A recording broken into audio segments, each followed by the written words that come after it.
Over the past number of years, I served as the lead group therapist at a public mental health clinic here in Baltimore.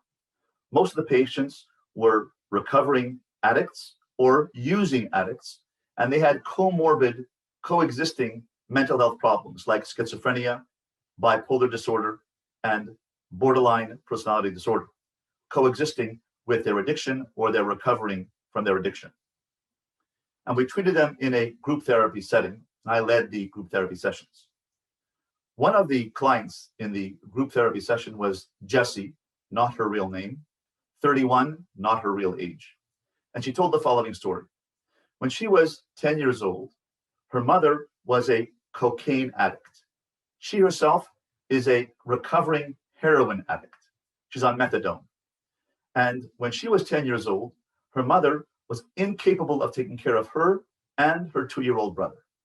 So she became a street child. She was determined to survive on the streets, and this is what she did. She went into a local supply store and stole a tent. Then she stole a kerosene lamp. She stole diapers for her child from the local grocery store.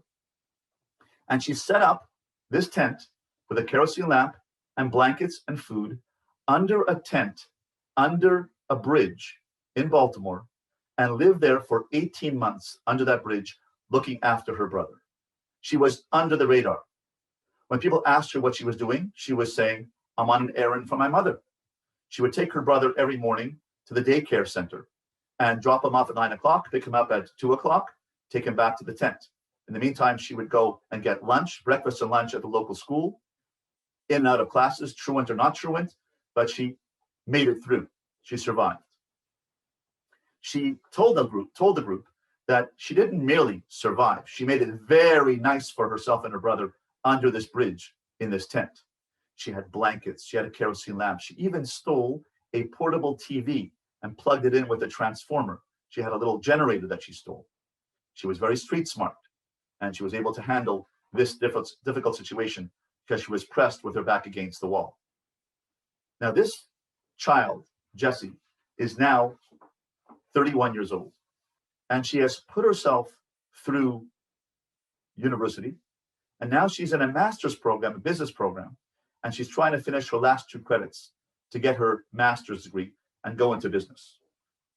Now, Jessie's life story is clearly devastating. At the age of 10, she was discovered, and the foster care program kicked in, and she and her brother were placed into foster care, and she was moved from home to home from then on.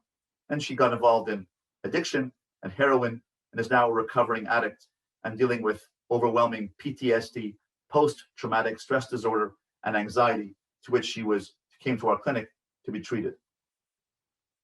Now, Jessie's life is devastating. This life story is overwhelming and humbling. How did Jessie survive? She survived with humble determination. The essence of her self-mastery was to take care of her brother without guidance from others. She relied on her own inner instinct, her own inner will to survive. She did what she had to do. She had no choice.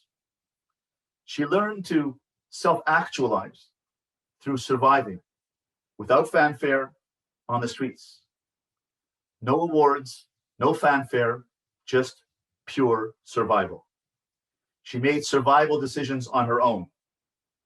No one else exercised these choices, which were thrust upon her by life circumstances.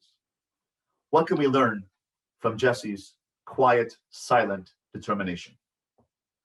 Sometimes we too are called upon to show self-control and personal restraint and quiet determination in our lives.